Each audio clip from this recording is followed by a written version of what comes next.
días, Venezuela, buenos días, América, buenos días, mis connacionales, hermanos, dentro y fuera de nuestra hermosa República de Venezuela, la más bella de la bolita del mundo, como diría un buen maracucho maravino.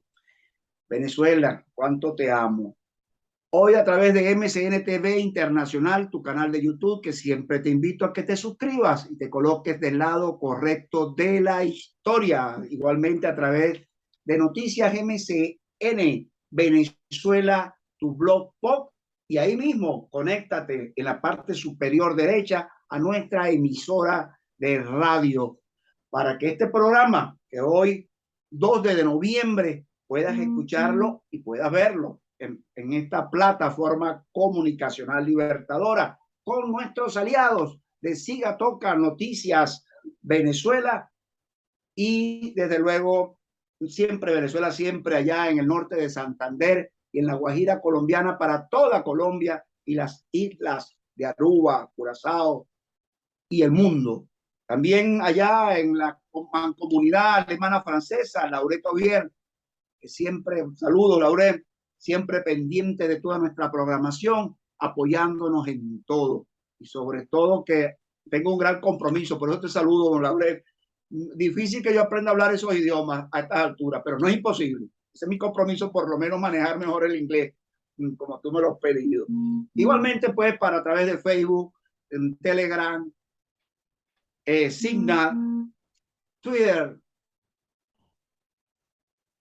y también para la gran cadena de GTTR en los Estados Unidos, que cada día somos más miles de personas que se suscriben, que Dios los bendiga, porque estamos llegando a los venezolanos de bien, amantes de la justicia y la libertad, que tuvieron que huir, migrar, pero que también pensamos en ellos, en su gran retorno a esta patria, que no mucho más temprano que tarde será libre. Hoy tengo un invitado de lujo,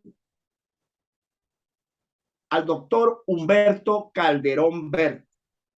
Vamos a estar hablando de 4 temas fundamentales e importantes de hoy en día y que vamos a tratar de que los venezolanos escuchemos bien y aclaremos muchas cosas, que es lo importante ante un hombre cuya experiencia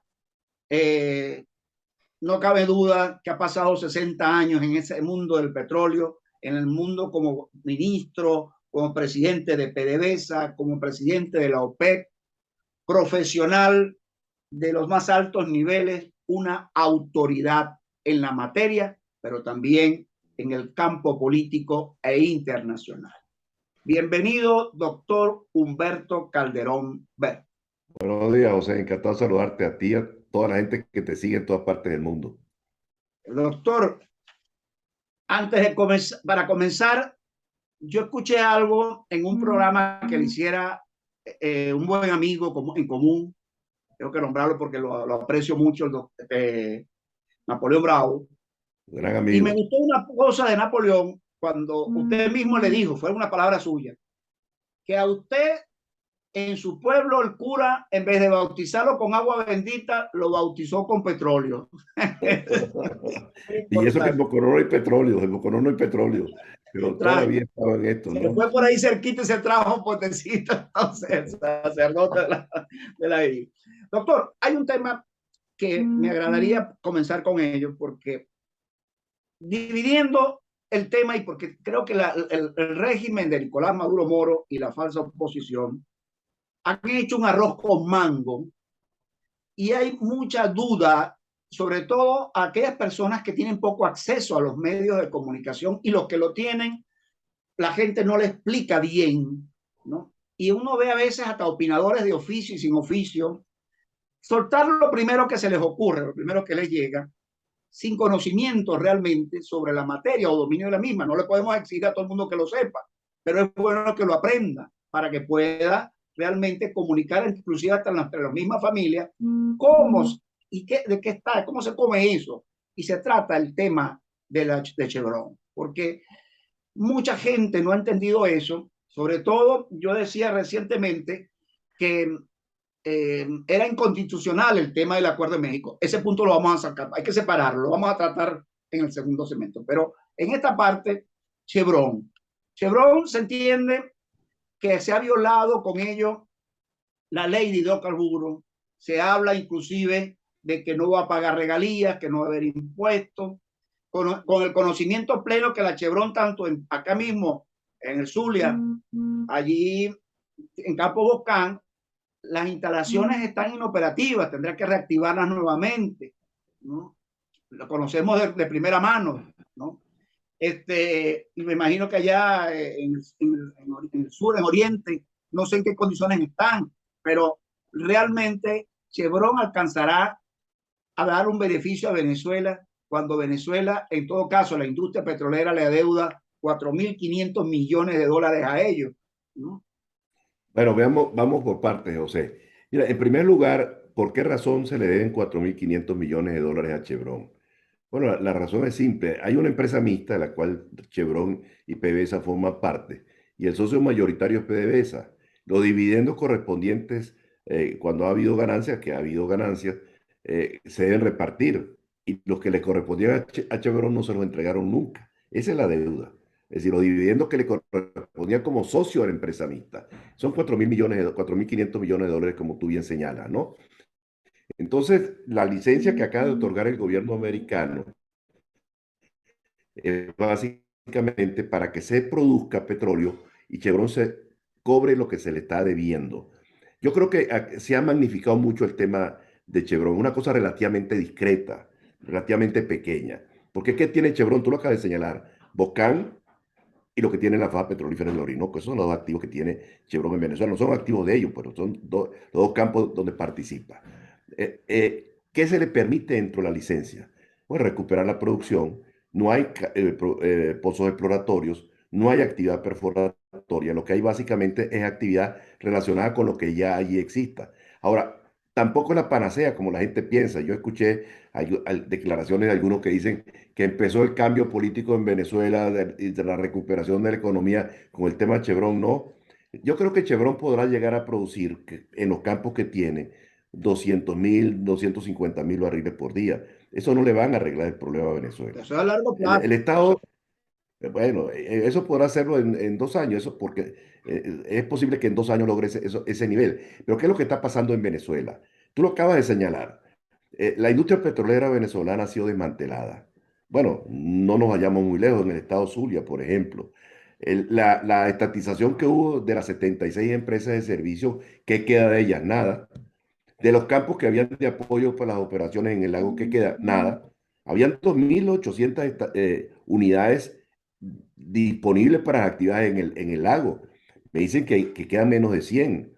Las estaciones de recolección que existen, las estaciones de bombeo, las plantas que existen en el lago, muchas de ellas han sido saqueadas. Y el resto del país es igual. En el oriente del país es lo mismo. Entonces, el reto que hay en Venezuela para recuperar el sector petrolero es muy grande. Petróleo de Venezuela no está en capacidad de hacerlo, porque el petróleo de Venezuela está en pésima situación. De 3.300.000 barriles que se producía para el momento que llega Chávez al poder, actualmente se producen 650.000 barriles.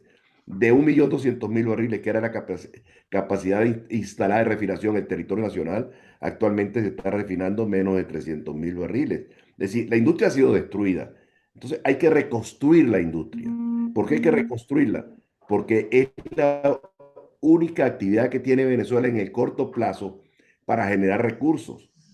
Evidentemente que hay otros sectores que hay que tomar en consideración también. El sector eléctrico hay que repararlo, el sector agropecuario hay que meterle la mano, pero la gran generadora de recursos es sin duda la industria petrolera. Y la pregunta que uno se hace, José, es, ¿podrá Petróleos de Venezuela hacerlo? La respuesta enfáticamente es no, no está en capacidad de hacerlo porque ha sido destruida. Entonces, lo primero que habría que hacer con Petróleo de Venezuela es quitarle la gran mayoría de las empresas que son subsidiarias de ella. Tiene más de 200 empresas Petróleo de Venezuela en el mundo entero. Algunas de ellas no tienen nada que ver con el petróleo, tienen que ver con línea blanca, con construcción de vivienda, algunas misiones, etcétera. Y dejar a Petróleo de Venezuela redimensionada, nunca igual a lo que fue, porque no va a poder ser, pero haciendo las actividades propias de una empresa petrolera, explorar, producir, refinar y vender el petróleo en el exterior. El gran reto de la reconstrucción de Petróleo de Venezuela pasa por el sector privado. nacional e internacional, que venga gente a Venezuela a invertir, pero para eso se requiere que haya condiciones favorables. ¿Y cuáles son esas condiciones favorables? Seguridad jurídica. Con la actual ley de hidrocarburos no van a venir a Venezuela a invertir. Entonces requiere una nueva ley de hidrocarburos que está lista, que está elaborada, que lo que hay que tomarla. ¿Y por qué el régimen venezolano no hace una apertura petrolera transparente, realmente transparente, como se pueden hacer?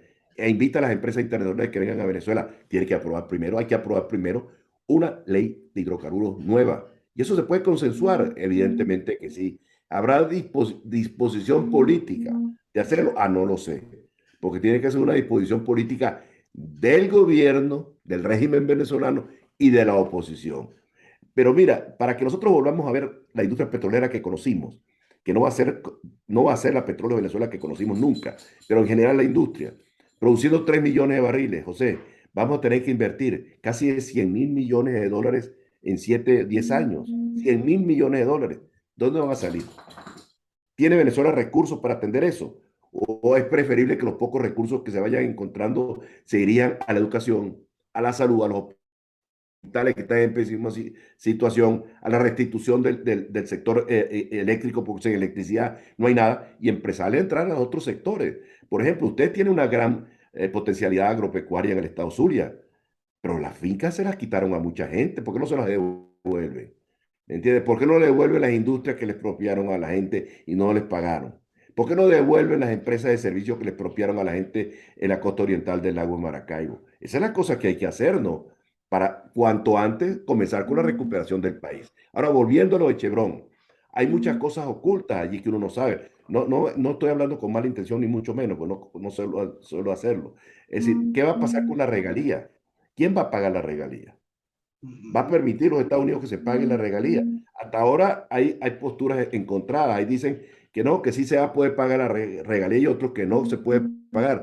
La verdad es que no existe nada de eso en la licencia, pues no tenía por qué aparecer, porque la licencia se refiere solamente a la posibilidad de que las empresas puedan venir a ayudar a Chevron y Chevron pueda producir petróleo, exportarlo al mercado americano, venderlo y con eso cobrarse su deuda. Pero tiene las interrogantes de la regalía, tú lo mencionaste anteriormente. ¿Qué va a pasar con la regalía? Bueno, en el pasado, el año 48 creo, Venezuela recibió regalías en especies. No paga, porque actualmente lo que hace es que hay un precio de referencia y se paga la regalía en dinero, pero en especie, y eso lo podrá hacer Petróleos de Venezuela, no lo sé. Hay interrogantes ahí que hay que dilucidar y hay que saber que efectivamente lo que va a pasar. Pero en conclusión sobre el tema Chevron, ese tema no es lo que mucha gente piensa, no es lo que el gobierno está aparentando que es o diciéndole a la gente que es algo discreto, de pequeña significación, de pequeña peso en lo que significa la industria petrolera en general. Ah, y también van a haber quizás reclamos de otras empresas petroleras, porque es un trato discriminatorio, porque a Chevron sí y a las otras no. Tendrá que venir, ¿no? Es un tema que está ahí. ¿Por qué en los Estados Unidos le dan la autorización a Chevron y no se la dan a otras empresas para que cobren lo suyo? Bueno, todas estas son cosas que poco a poco se deben ir solucionando. Pero yo no puedo estar en contra de que esto haya ocurrido. A mí me parece que está bien, ¿me entiendes? Además que yo creo que todo lo que pueda venir en favor del pueblo venezolano, pues a mí me parece bien. Esto no le va a llegar a nadie, porque esto es para que Chevron se cobre su plata. Pero hay otras cosas que evidentemente habrá que discutir más adelante relacionadas con otros temas que me imagino trataremos Pero hay un tema, porque es que seguimos en el marco de la ilegitimidad, la ilegalidad, el abuso constante contra la violación a esta constitución, que es la vigente, que hay que respetarla, ¿no? Se hacen acuerdos, se hacen tratados. Bueno, el mismo usurpador, yo lo sigo llamando así, de Nicolás Maduro Moro, él mismo anunció que en febrero de este año, que ya está por culminar, la industria petrolera iba a llegar a 2.000 barriles de petróleo, a 2 millones de barriles diarios, ¿no? Y bueno, por cierto, un experto también petrolero, muy respetado, muy amigo, Quirós, ¿no? Él dijo bien claro, Pero bueno, ¿y dónde está eso? Si están produciendo 650.000, es imposible producir los 2.000 por lo que usted acaba de explicar. Entonces volvemos a una mentira, que, ¿no? Un globo de mentiras que se ha mantenido el régimen.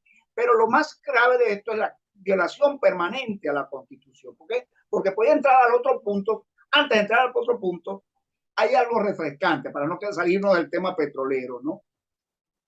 Usted me comentaba, y en verdad yo había perdido la fecha, hay una ciudad, un municipio que yo también quiero mucho, quiero enviar saludos a grandes amigos, el coordinador del Movimiento de Salvación Nacional allá en la costa oriental, el ingeniero Alex Méndez, quien estuvo bajo su mando por mucho tiempo. Los 100 años del reventón, vamos a algo fresco, ¿no? Algo bello, el reventón del Sí, Barroso. Hoy se están es una historia muy cumpliendo, interesante. tiene mucho que ver allá en Calima, en la costa Sí, oriental. mira, como estamos hablando de cosas históricas, yo creo que es bueno que el venezolano se recuerde esto, ¿no? Tú sabes que la primera producción de petróleo en Venezuela, aquí apareció, había petróleo cuando llegaron los conquistadores españoles, cuando pasaron en el tercer viaje de Colón, cuando pasaron frente a Cubagua, vieron una mancha de aceite, y eso está reflejado en la crónica, salía aceite en la superficie e iba hasta la isla de Margarita, desde Cubagua. Pero la primera vez que se produce petróleo en Venezuela fue el año 1878. Hubo un gran terremoto en la zona de frontera, entre Cúcuta y Venezuela, en esa zona de frontera de Colombia, colombo-venezolana. Hubo un terremoto muy fuerte y salió petróleo a la superficie, porque hay yacimientos muy superficiales. Eso fue el año 75, De petróleo. 1875. Entonces, eso dio origen a la petrólea del Táchira, que estuvo produciendo unos ciertos volúmenes de petróleo, montaron una refinería muy primitiva, pero alumbraban a Rubio y a algunos pueblos de la zona fronteriza con el querosén que se originaba de esa pequeña refinería. Pero el primer descubrimiento importante de petróleo en Venezuela fue el Sumaque número 1, en Menegrande. Allí es donde se realizó el acto de nacionalización cuando el año 1976, cuando se nacionalizó la industria petrolera. Yo estuve allí, que existe todavía el pozo y produce, estuvo produciendo hasta hace muy poco, no sé si está produciendo en estos momentos. Pero lo que le llamó la atención al mundo, realmente, que impactó al mundo, fue el reventón de los Barrosos número 2, que ocurrió el año 1922. Eso fue un acontecimiento gigantesco. ¿Por qué? Porque hubo una explosión, un reventón, por eso se llama el reventón de los Barrosos, cuando estaba perforando y empezó el pozo a zumbar petróleo a la atmósfera, 100.000 barriles por día durante 9 días. Eso fue un fenómeno mundial. Y la gente empezó a dirigir sus antenas hacia Venezuela. Claro, eso fue lo que originó las transformaciones de Venezuela, porque, José, le guste a uno o no le guste, las grandes transformaciones de Venezuela, el siglo XX, fue por el petróleo. Venezuela es un país extremadamente pobre. Estaba entre los 3 últimos países de América Latina en pobreza. La gente tenía una expectativa de vida en Venezuela a comienzo del siglo XX de 35 años. Esa era la expectativa de vida del venezolano y se moría el promedio cuando cumplían 35 años de edad. La gente se moría de tuberculosis, de chagas, de paludismo. Pero Venezuela empieza a cambiar con los ingresos petroleros. Y lo primero que hace el general Gómez es constituir unas fuerzas armadas para pacificar el país, porque habían líderes regionales que tenían sus propios ejércitos, caudillos regionales. Y entonces Gómez los aplacó a todos, ¿me entiendes? De una forma dura, pero pacificó el país y le dio estructura de país a Venezuela como tal. Pero lo importante no fue eso. El año 30 se mandaron un grupo de venezolanos a las universidades americanas, a Tulsa, donde yo estudié en mi posgrado, por cierto, fue un grupo importante, de los primeros venezolanos que empezaron a especializarse en petróleo. Pero el acontecimiento lo más importante viene en la década de los 40, porque ocurrió en México el año 38 la nacionalización del petróleo con el gobierno del presidente Lázaro Cárdenas en México. Y las compañías americanas tuvieron que salir y empezaron a buscar para dónde ir. Se fueron a Venezuela. Y el año 43, cuando el gobierno del general Medina Angarita en Venezuela, se aprobó la ley de hidrocarburos del año 43, que fue una ley extraordinariamente bien diseñada, muy Vigente hasta revolucionaria ahora. y que estuvo vigente. Inclusive hay aspectos de la ley que están vigentes todavía. Pero tú sabes qué hizo Medina. Medina hizo una cosa muy inteligente. Él hizo lobby, como se llama ahora en términos modernos. Fue a vender la idea, ¿dónde? A los campos petroleros venezolanos, particularmente al estado Zulia. ¿Por qué? porque el año 36, ustedes recordarán, hubo una huelga petrolera muy importante en el estado Zulia, donde los obreros petroleros reclamaban sus derechos como trabajadores. Entonces, Medina se mueve el Zulia, se mueve el Oriente y convence a los sindicatos de que apoyen la ley. Pero también se va a los Estados Unidos. ¿Para qué se va a los Estados Unidos? Era plena guerra mundial, para convencer al gobierno de los Estados Unidos, el presidente Roosevelt en ese momento, de que las compañías petroleras aceptaran esa ley sin pataleo, como se dice en criollo. Y así ocurrió. Y esa ley fue la que permitió que todas las concesiones que se habían otorgado antes del 43 se acogieran a esa ley, aceptaran esa ley y se acogieran. Y eso le significaba a ellas automáticamente la renovación por 40 años de sus concesiones, del 43 al 83. Eso fue lo que en teoría se hizo. Eso fue lo que permitió, junto con la guerra, la ley y la nacionalización de México, el gran crecimiento de las actividades petroleras en Venezuela. El gran desarrollo petrolero de Venezuela ocurrió después de los años 40. Se construyen las refinerías las primeras que se construyeron, la de San Lorenzo, y luego las otras refinerías, y las refinerías de los años 50, 40, 50, que se hacen en Paraguaná, etc. Esa es la historia. Pero la historia, lo que quiero resaltar de esta historia, es que para bien o para mal, le guste a uno o no le guste, lo que ha significado la modernización de Venezuela, la aparición de una red eléctrica que cubría el 98% del territorio, para antes de llegar Chávez al poder, todo el proceso de carreteras, que Venezuela se regó de carreteras por todo el país, de los hospitales, de las escuelas, de las universidades, toda la transformación que hubo en Venezuela ocurre después de los años 40. Empieza en los años 40, continúa en los años 50, cuando la dictadura de Pérez Jiménez, y es el gran salto lo da durante la democracia, los 40 años de democracia. Para bien o para mal, esa es la historia. Venezuela progresó porque tuvo recursos, creció su economía 6% por año durante 40 años. El país que más crecía en el mundo en forma estable era Venezuela. Una moneda extremadamente fuerte y estable que era el bolívar venezolano, más fuerte que el dólar americano inclusive. Y eso permitió que el país se desarrollara y millones de personas vinieran de España, de Italia, de Portugal, de Europa del Este, y se vinieran a Venezuela a participar en el desarrollo venezolano. Para bien o para mal eso es. Ahora, ¿cuándo empieza el desastre? Con la administración de Chávez, que empieza a destruir a la industria petrolera. Entonces, al destruirse la industria petrolera, al comenzar a estatizar las fincas, a estatizar el sector industrial, bueno, todo se va al garete, que es lo que ha ocurrido. Entonces, la reconstrucción de Venezuela va a costar muchísimo, va a costar muchísimo. Tiene que ser un esfuerzo de muchos años, de mucha gente y muy sostenido, porque el país, como tú lo acabas de decir, hay que reconstruirlo. Pero la base para la reconstrucción del país es la industria petrolera. No significa que es lo único, no. Habrá que entrar al sector eléctrico también, habrá que recuperar el sector agropecuario, habrá que recuperar el sector industrial, habrá que recuperar las empresas de Guayana. La pregunta es quién lo hace. Yo creo que el rol importante en la reconstrucción de Venezuela tiene que estar en manos del sector privado, pero que haya políticas públicas que permitan que la gente tenga confianza. La gente no va a meterle plata al sector agropecuario si lo van a expropiar o lo van a invadir. La gente no le va a meter plata a la recuperación del sector industrial si saben que lo pueden nacionalizar de nuevo. Entonces yo creo que esto es lo que hay que entender, que todas las políticas públicas, y con esto concluyo esta parte, todas las políticas públicas que se han aprobado que se han aplicado durante estos 20 años, 23 años del régimen chavista madurista, han sido un fracaso.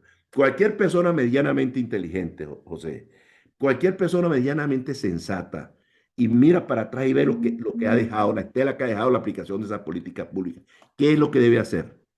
¿Cambiarlas o no? Totalmente. Convencerse que es un fracaso, que eso no funciona, y cambiar esa política pública. Y eso es básicamente lo que estoy tratando de decirle a la gente. Perfecto. Mire, en otro punto, no menos en esa misma línea, pero voy a hablar algo. Para poder lograr todo eso que usted nos está diciendo, hay que ir a establecer un verdadero Estado de Derecho, de legalidad. No hay confianza, ni va a haber confianza en la inversión extranjera hasta tanto no haya seguridad jurídica, desde luego.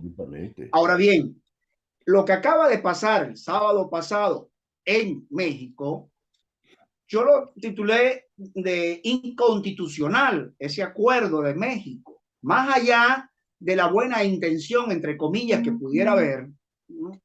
Es inconstitucional, violando flagrantemente el artículo 73 de la Constitución vigente. De hecho, dije inclusive, no solamente en el pronunciamiento oficial que hizo el Movimiento de Salvación Nacional sobre ese tema, que se lo hicimos llegar al presidente del PCJ legítimo en el exilio, el doctor Antonio Marval, al secretario general de la OEA, doctor Luis Almagro, y se le hizo llegar, aunque no creo que le haya llegado, sin embargo se introdujo por la vía formal en la ONU al doctor Antonio Guterres, nuestra posición inclusive en esa materia, porque los dos entes participantes de esa firma, de ese acuerdo, que lo que fue allá fueron a saludarse, porque ya ese acuerdo lo habían tenido antes, inclusive, ellos lo que fueron a firmar nada más. Las dos partes no tienen cualidad jurídica para comprometer a Venezuela, ni a los, mucho menos a los venezolanos. En el entendido que en ningún momento el régimen, que hemos dicho que es ilegítimo, que es ilegal, el gobierno no se le reconoce por las famosas elecciones del 2018. Muchos países del mundo se ha hablado siempre que es ilegítimo, que es ilegal, que asume el poder y que tiene el control del poder, eso es otra cosa, pero legalmente no está allí. Y el sector de la oposición que asistió de la plataforma unitaria también no representan al país en ningún aspecto porque no tienen para cómo comprometer, donde tenemos donde la huerfandad o la orfandad de los venezolanos es muy grande, e inclusive hasta el punto de que supuestamente tenemos dos presidentes, un interino y uno que está ya usurpando el poder. Tenemos dos asambleas, la que el 2020, que legítimamente fue electa allí, que es la del régimen, y la de 2015. Todo esto enmarca que estamos en un estado realmente forajido, fallido. Ahora bien, ¿cómo comprometen ellos? La única manera de legitimar eso es con el poder soberano, con lo originario, como lo establece el artículo 73. Por lo tanto, todo eso es nulo de toda nulidad. En la otra parte, ¿no? Vamos con la respuesta. ¿Ok? Habíamos dejado en el aire una pregunta bien claro en el segmento anterior sobre el tema de la inconstitucionalidad de ese acuerdo o esa reunión de México. Doctor, y a eso quiero agregarle algo, ¿no? Una otra pregunta importante dentro de ella misma. ¿Cómo se puede realizar una licitación apegada a la ley cuando no está claro quién representa al Estado venezolano? ¿Cómo puede hacer la ONU, que de paso debe ser vergonzoso para los venezolanos en este momento, que tenga que venir una institución afuera a administrar el dinero de los venezolanos, de todo Eso y cada último, uno? eso último que acaba de decir, creo que se percató Maduro y se percató Jorge Rodríguez de ese tema. ¿Por qué tiene que intervenir Naciones Unidas? Porque no hay confianza en el régimen venezolano. Eso es en el fondo, y por eso la reacción de ellas airada, pero después que hicieron la firma. Ahora, yo creo, y esta es mi opinión personal, sin entrar en disquisiciones, digamos, legales, porque no es mi campo, no soy experto en esas cosas. Yo no soy abogado, yo lo que soy es geólogo e ingeniero, y no conozco esos vericuetos legales. Lo que es cierto es que si ese acuerdo llegase a funcionar, yo creo que la gente sí puede beneficiarse. Esa es mi opinión personal. ¿Por qué? Porque esos son unos dineros que están colocados fuera que se salvaron gracias al gobierno interino. Porque si ellos hubiesen podido disponer de esa plata, aquella plata desaparece. Como desaparecido el millón de millones de dólares que le ha entrado durante estos últimos 23 años o quizás más. Es decir, porque ¿qué es lo que ha habido? Ineficiencia, incapacidad y mucho de corrupción. Esa es la verdad. Y yo me imagino que Maduro debe estar preocupado porque no hay causas concretas que mostrarle al país. No hay resultados concretos de su gestión, ni tampoco resultados concretos de la gestión de Chávez, esa es la verdad. Mira, Chávez ofreció en el mundo 18 refinerías, de ellas 4 en Venezuela. ¿Dónde están? Ninguna se construyó.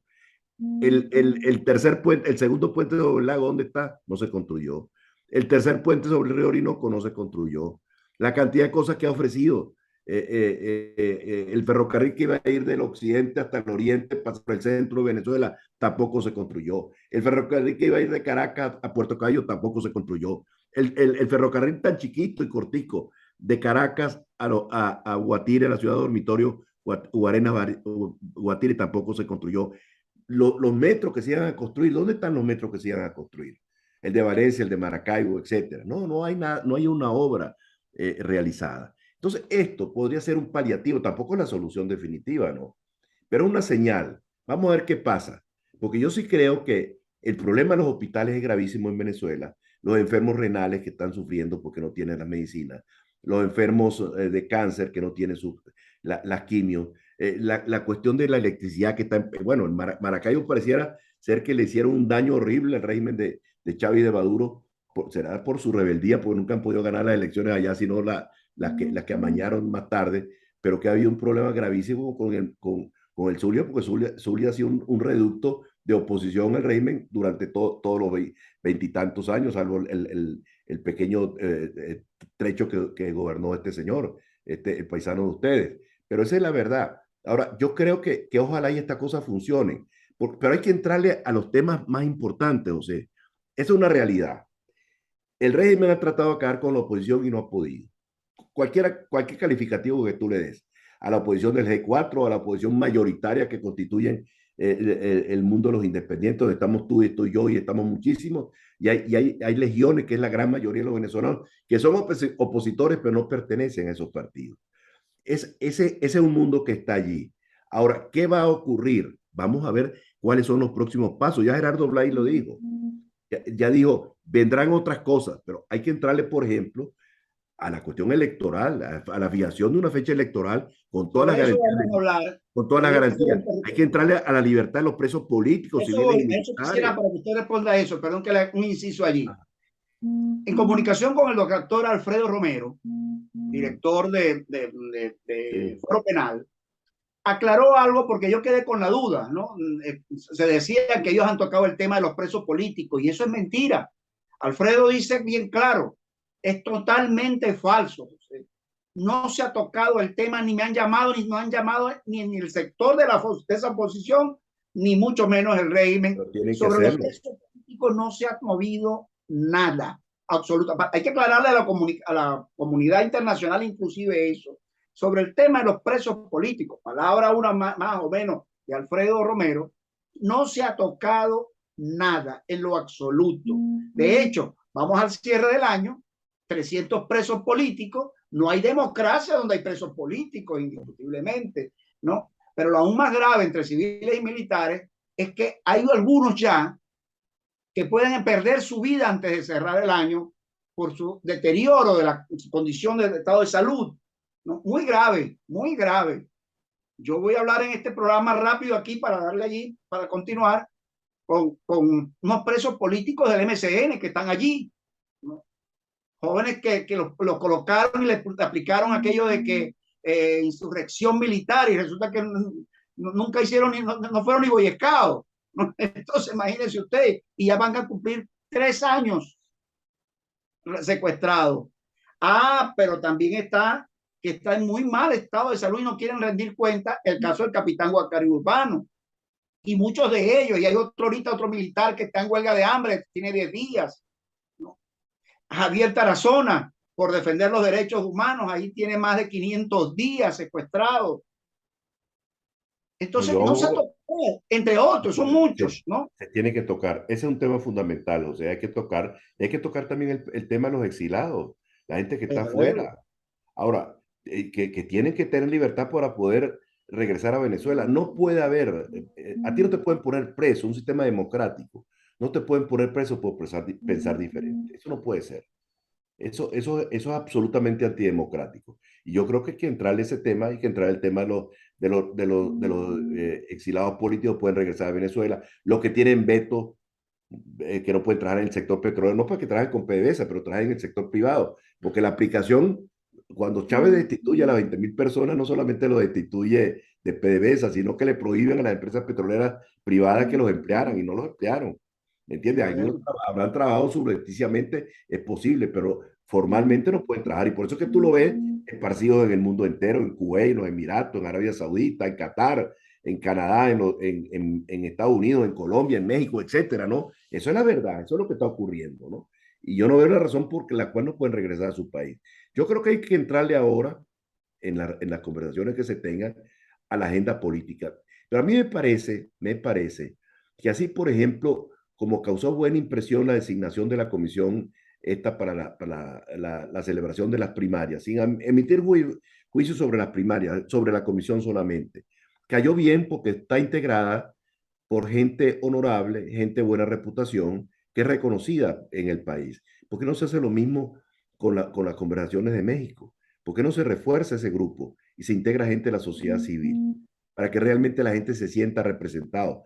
Porque yo insisto lo que ya he dicho muchas veces, el G4 no representa a la oposición venezolana. La oposición venezolana es mucho más amplio que el G4, mucho más amplio. Inclusive mucho más amplio que los propios partidos políticos. Ningún partido político tiene el derecho a abrogarse arrogarse, perdón, la representación de la oposición venezolana, ¿no? Hay muchísimos opositores venezolanos que no pertenecen a ningún partido político. De manera tal de que ojalá y esta cosa pueda funcionar, no Dios quiera. Porque yo lo que sí Hay estoy que ser convencido. proactivo.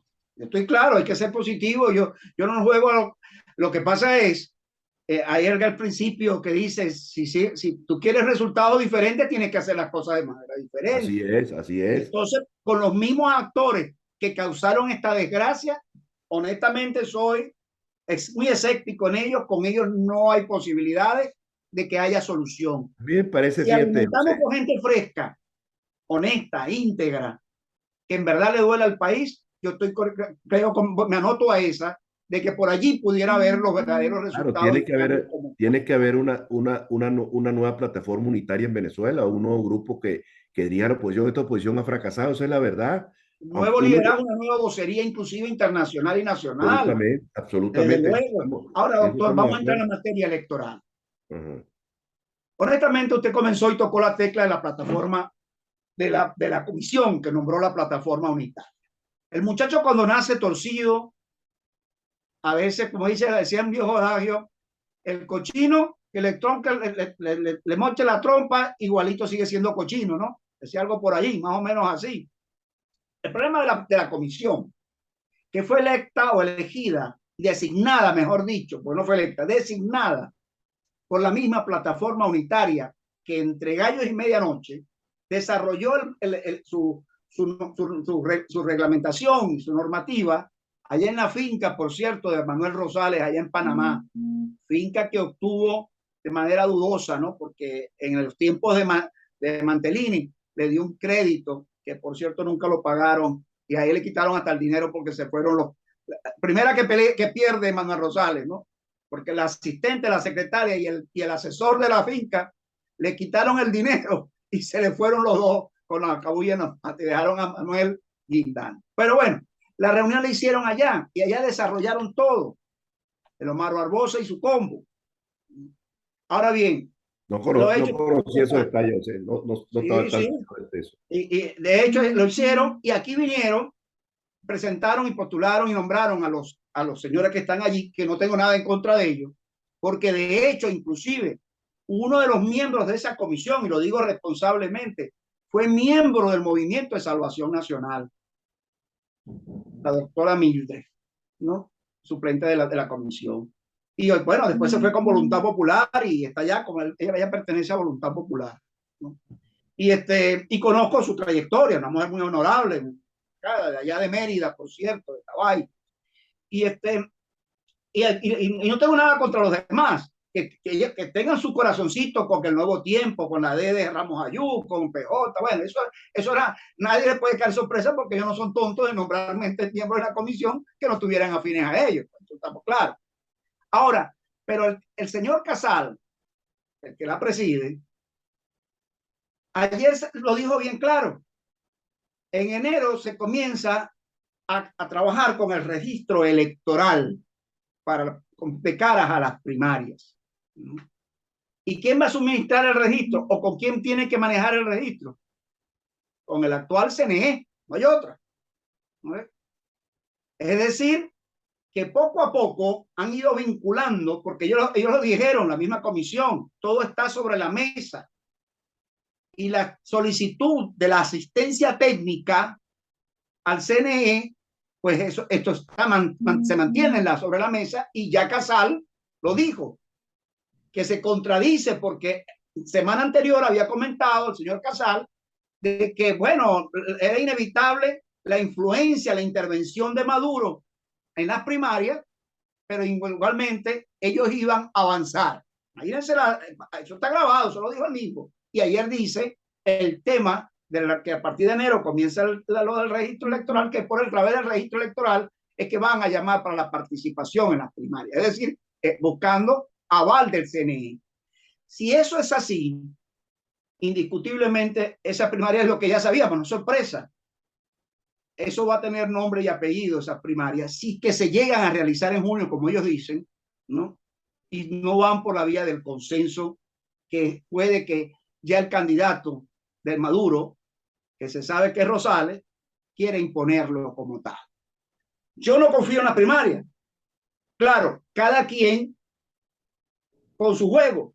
La primaria es de allá, porque la primaria no puede ser una condición de que si no puedes participar en un proceso electoral presidencial, si no participas en la primaria no puedes participar allá. Eso no, por Dios, eso no está planteado de esa manera. Y mucho menos, como dicen algunos opinadores de oficio de las mismas organizaciones de SG4 o de esa plataforma unitaria, que si no estás allí, estás en contra de ellos y a favor del régimen. Tampoco es así. Eso no puede ser. Venezuela necesita de hombres de la talla como usted, de hombres que hay muchos que no tienen que estar involucrados con quienes han sido corresponsables de esta situación en nuestro país.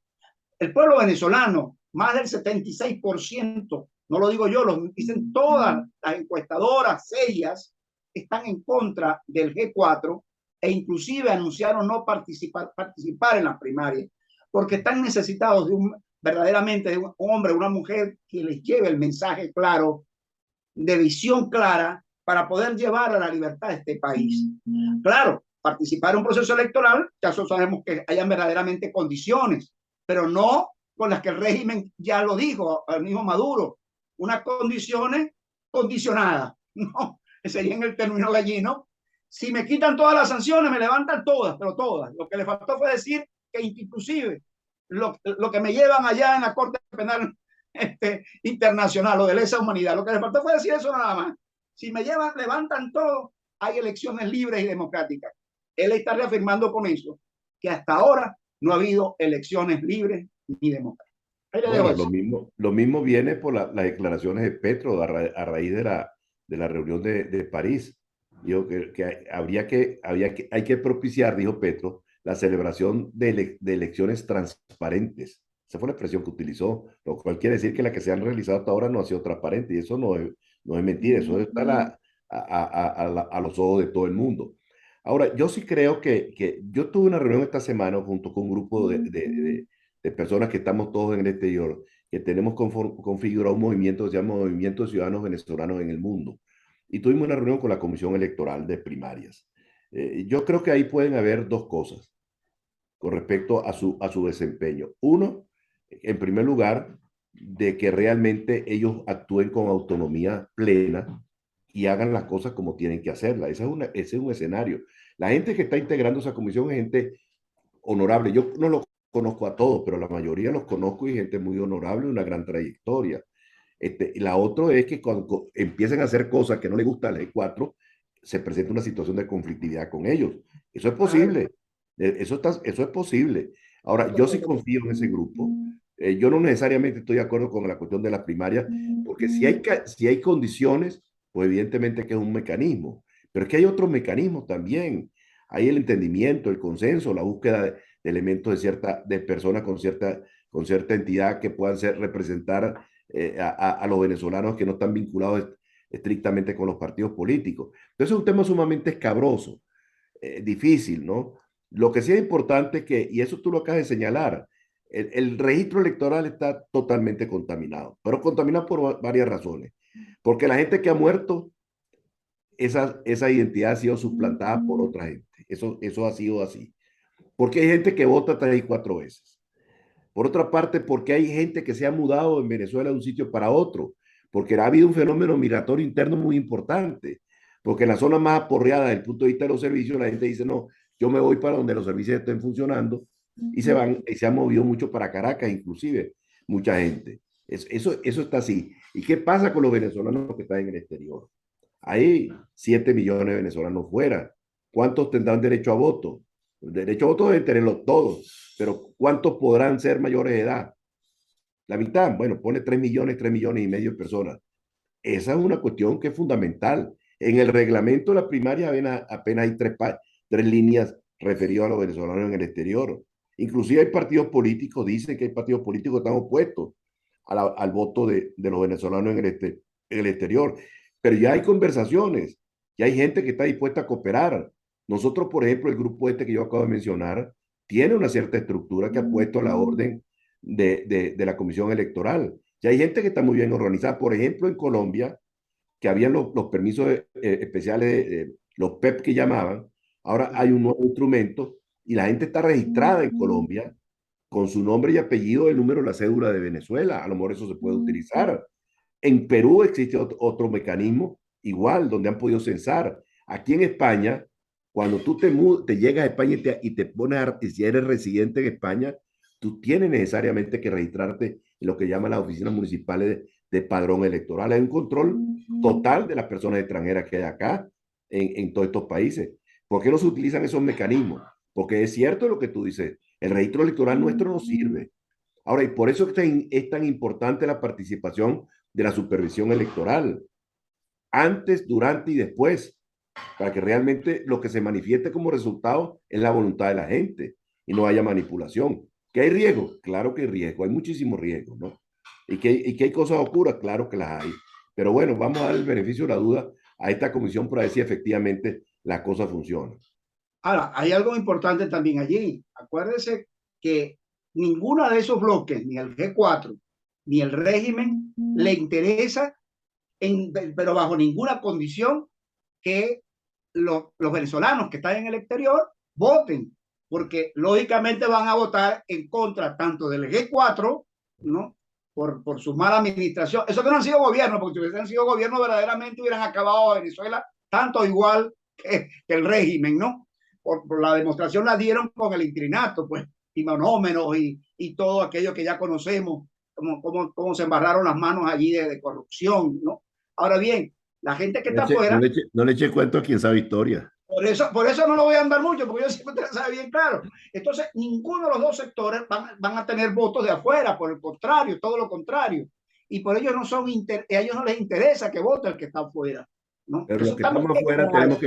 Hay que Claro, insistir, lógicamente, absolutamente. porque esa es una garantía que podemos tener aquellos que no pertenecemos a ninguno de esos dos sectores, de que Venezuela pueda verdaderamente cambiar, ¿no?, la conducción del mismo.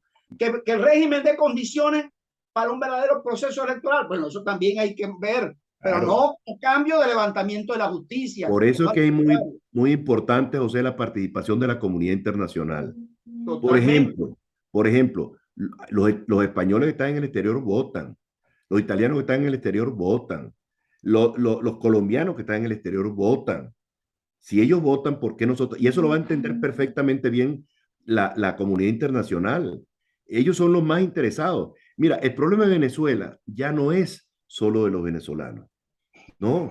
No, no, Es decir, cuando tú tienes definitivamente. 2 millones de venezolanos en Colombia, 1.600.000 en Perú, medio millón o 600.000 en Ecuador, y tienes problemas también en Chile gigantescos, y tienes la presión que hay sobre la frontera sur de los Estados Unidos con la gente que atraviesa el tapón del Darién y siguen caminando para el norte. El caso venezolano se ha convertido en un caso muy delicado para la comunidad internacional, que no se arregla, José, con políticas migratorias en los países, no. Eso no lo puede controlar. No lo Eso se pueden arregla cambiando la situación de Venezuela, con un gobierno distinto en Venezuela, que la gente no sienta la necesidad de emigrar, ¿me entiendes? ¿Por qué? ¿Por qué sale la gente? Si la cosa en Venezuela estuviera como dicen que está cambiando, ¿tú crees que la gente se iría?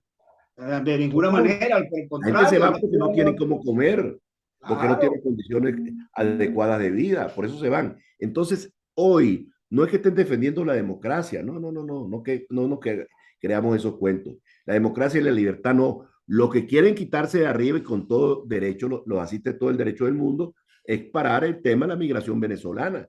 Y eso no se para si no se ataca el problema en sus raíces.